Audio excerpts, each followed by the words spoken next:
Hello, this is Pastor Don and Donna Long, and once again we welcome you to our discussion about Jewish roots.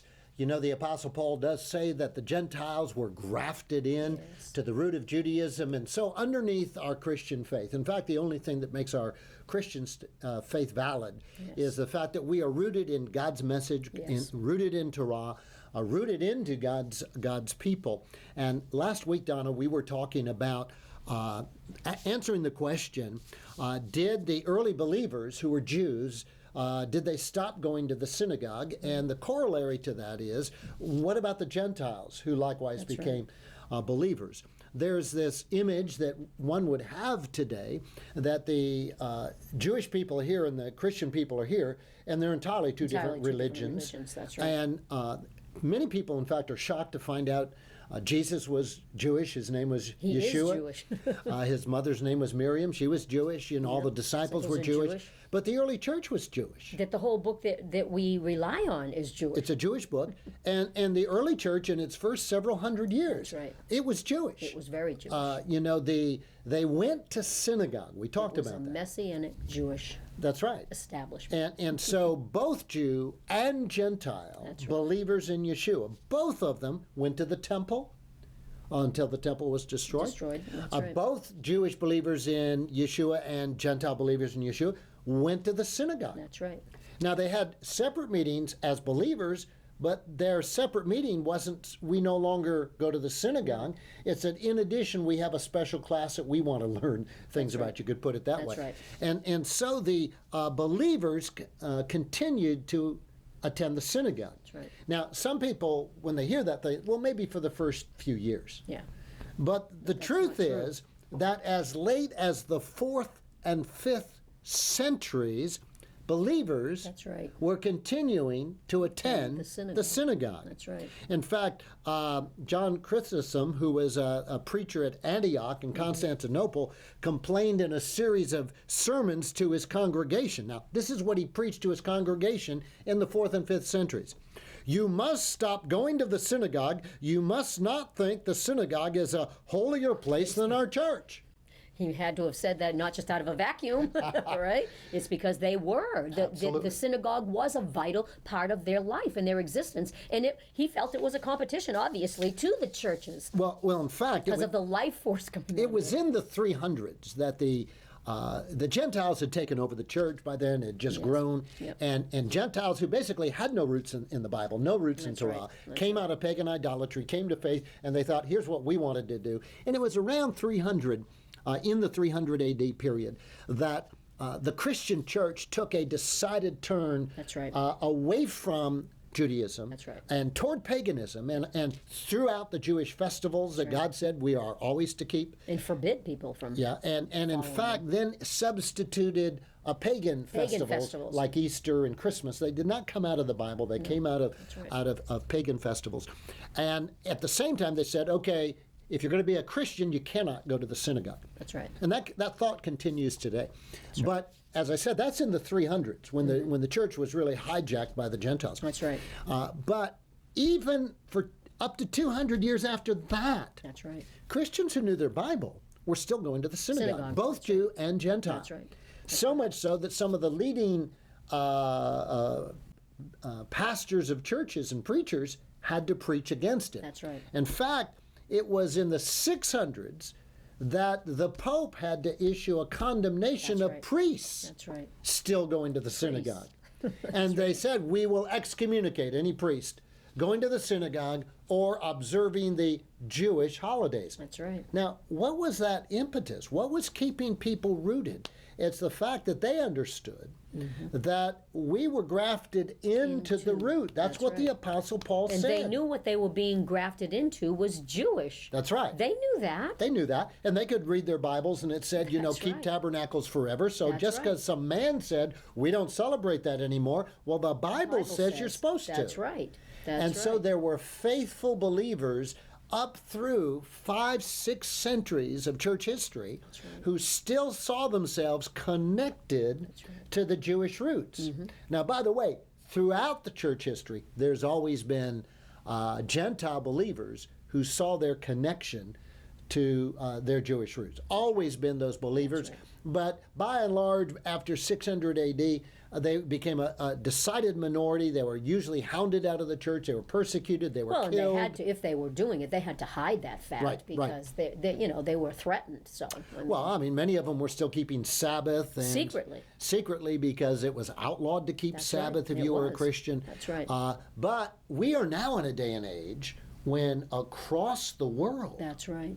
There's a great all awakening taking denominations, place. A great awakening. and people are awakening to their Jewish roots. That's right. And we know that in Sweden, there's a large yes. church in Sweden, thousands of members who are deeply connected to their Jewish roots. You go to Korea, South Korea. That's right. I mean, thousands of Christians in South Korea with And a deep connection. we're witness to that every time we go to Israel, aren't we? That's right. Large, thousands in the group that come to Israel, and they flock to Israel to visit the holy places, you know. And it's from Korea, it's from Sweden. It's just amazing. It's just amazing. There's this resurgence, if you will. Yes, it is. And so the old idea that, well, you know, if you're a Jew, you stay away from the church, and if you're a Christian, you know, you can't go near the synagogue, and so if you're a Jew and you believe in Yeshua, you got to leave Judaism, and how can you leave your faith? I mean, Yeshua is Jewish. How can you leave the very tree that you're supposed to be grafted into? That's right.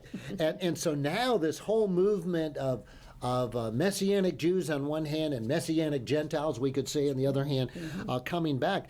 So again, one of the questions that gets asked is, did the early believers stop the observance of the Jewish Sabbaths and feasts? Only under great threat of their life. Well, but the early ones didn't. The early ones didn't. Let me share some things with you. Origen, who was a leader in the church from 185 to 254 AD, here's what he wrote.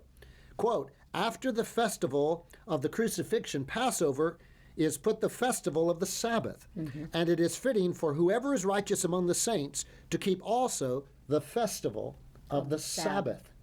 So Origen, a great bishop leader of the early church, is saying we keep Passover in remembrance of the crucifixion, and right after that, in terms of importance, comes Sabbath. That's right. And so he talks about the importance, not of Sunday, but of the Sabbath on Saturday. That's right. Here's a man, Socrates Scholasticus, in the 4th century. Quote, "For although almost all churches throughout the world celebrate the Lord's Supper on the Sabbath of every week, yet the Christians of Alexandria and at Rome, on account of some ancient tradition, have ceased to do this."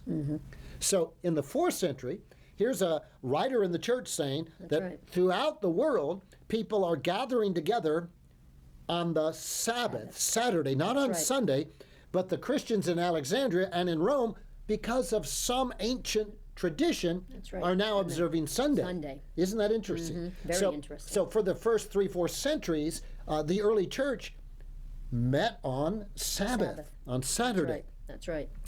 So that's like, oh my goodness. Now, Solozman, who was an early 5th century Catholic historian, let me read a quote to you from him. "The people of Constantinople and almost everywhere assembled together on the Sabbath as well as on the first day of the week."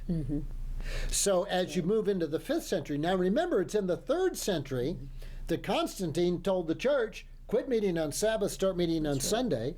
But this historian, Catholic historian, is writing in the early 5th century, and he's saying that all around the church world, people are meeting on Sunday, but they're also gathering together on Saturday. That's right.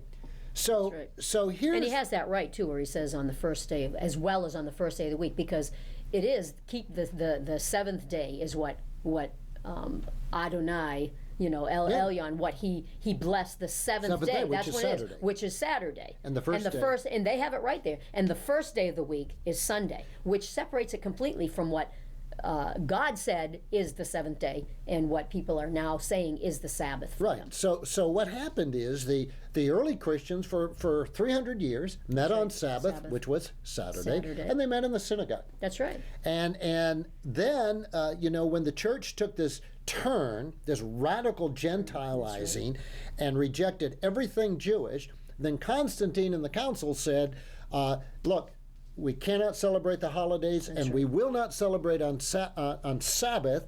We're going to turn Sunday to our day of worship. And many Christians say Sunday is our Sabbath. Well, it can't be. No. Because Sabbath is seventh day. That's right. It's Saturday. You can't say, well, my Saturday is Sunday. No. God said you honor my day, the Sabbath day, and that's Saturday. But what happened was the heads of the church said, let's separate it. That's right. And they were going to put tremendous pressure and told their priests and leaders, you got to meet on Sunday. That's right. But what did the people do? They met on Sunday because they have to, but they also were meeting on Sabbath for nearly 2 centuries after that. That's right. It took a long time to get that out of them. Come on, it took a long time to get that out of them before you could finally get them to leave Sabbath and just have Sunday. That's right. Why was that? Because those people had an understanding that we are grafted into God's people, Israel. That's We're grafted into the root of Israel, and that somehow the common people kind of understood. We don't want to do that. Right. That's Amen? right. So once that happens, it took a long time to get Sabbath out of the church. That's right. In fact, listen to this. This is a Council of Nicaea in the year 787. Now we're over 700 years after Yeshua. That's twice as long as the United States has been around. That's right. Over 700 years after the church was founded. That's right. The Council of Nicaea said, quote, those who openly or secretly keep the Sabbath and follow other practices in the manner of the Jews are not to be received into communion, nor into prayer, nor into the church. Now, why would the council have to make that statement? They wouldn't have made that statement if there were a dozen people still keeping Sabbath in the church, which by then had 1 million people. No. They wouldn't have been making that declaration if even it had been 100 in this country or that country. All throughout the church world, there was a minority. It was a minority by now, but it was a significant and vocal enough. That's right. Minority that the Council of Nicaea. And if Yeshua were walking on the earth during that time, he would have been in that minority. he would not have been with the Council of Nicaea. That's right. And so here's the church leadership, the council. And they are afraid of the Sabbath movement. Yes, they are. They are afraid of the Jewish roots connection. That's right. And they therefore have said we are going to excommunicate anybody who openly or secretly is keeping the Sabbath or following the practices of the Jews. That meant eating kosher. Right. That might have meant wearing a tallit, wearing tzitzit, observing Sabbath, observing tabernacles. That's right. Anything like that. That's right. Praying 3 times a day. Right. If we see you doing that, you no longer can be considered a member of the church. Now that is 700 years after the beginning of the church. It's 400 years after the Christians were told, don't do that. That's right. And yet for 400 years, this very strong minority gained its voice. That's right. And now what's happening? In the body of Christ today, as we said, there's a reawakening of that. That's right. And people say, have you become Jewish? No, we've just become connected. To our roots. To our roots. That's right. We're grafted in. We've finally found out what we're actually grafted into. That's right. And who we really are. Right. And where our life force comes from. That's right. And so when we ask that question, well, how do Gentiles fit into the roots? Well, Gentiles fit into the roots by going back and finding out, well, what does the Bible say? That's right. What is the day of worship? What is? Let's put it this way. What day is the Sabbath? Is the Sabbath. That's right. You can worship on any day you want. That's right. But what do you do with the Sabbath? What do you do with that? And you can, like you say, you can even go to church on Sunday if you want to do that. My question, what do you do with the Sabbath? Because God said that Sabbath is for eternity. That's right. And in the millennium to come, God measures time from Sabbath to Sabbath. Yes, he does. And he says the people will come in Sabbath. That's right. What do you do with the feast, God's feast? And they're not Jewish feasts. They are not Jewish feasts. That's their God's feast. That's He's right. the one that said, this is the day and when you're going to do it and what you're going to do and what you're going to call it on that. Man didn't do that. That was a Jewish man didn't say that. That's right. That's right. It was Leviticus chapter 23, right. and God says, these are my festivals. These are my. I'm God. These are my right. festivals. That's right. And then he talks about them. And he talks about. However, some of the ones that the church nowadays follows are from a man's point of view. Oh, definitely. It's a man said we're going to celebrate this day. But let's think of those feasts that God said. I mean, there was first fruits, there's Passover, there's Pentecost, there's Tabernacles, there's Yom Kippur. These are all festivals that God said were to celebrate